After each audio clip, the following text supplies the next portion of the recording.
রাষ্ট্রপতি নির্বাচনে বিএনপির প্রার্থী ঘোষণা করবেন সংসদ নেতা প্রধানমন্ত্রী তারেক রহমান। বৃহস্পতিবারের মধ্যে প্রার্থীর নাম জানানো হবে বলে জানিয়েছেন জাতীয় সংসদের চিফ হুইপ নুরুল ইসলাম মনি। বলেন, ভোট আয়োজনে বিশেষ অধিবেশন নয়, বৈঠক ডাকবে নির্বাচন কমিশন। আর বিরোধী দলীয় চিফ হুইপ নাহিদ ইসলাম বলেন, গণতান্ত্রিক ধারা অব্যাহত রাখার জন্যই শুধুমাত্র রাষ্ট্রপতি নির্বাচনে অংশগ্রহণ করছে বিরোধী দল।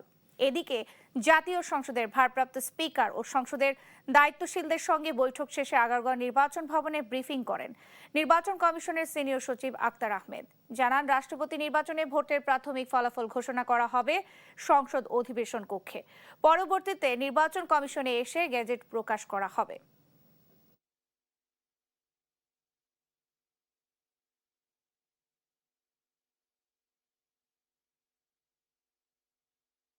গণতন্ত্রের জন্য একটা অংশগ্রহণমূলক নির্বাচন প্রয়োজন এবং আমরা দেশকে আমাদের সেই রাজনৈতিক অবস্থানটাও জানান দিতে চাই যে আমাদের যিনি প্রার্থী তাকে আমরা মনে করছি এই মুহূর্তে বাংলাদেশের অভিভাবকত্ব হিসেবে তিনি সবচেয়ে গ্রহণযোগ্য হবে। 4টা বিষয় আছে, তার মধ্যে রাষ্ট্রপতি পড়ে। জুলাই সনদে আমরা যাই কিছু করি না কেন, তারপর রাষ্ট্রপতি নির্বাচনের সময় 70 অনুচ্ছেদ প্রযোজ্য হবে।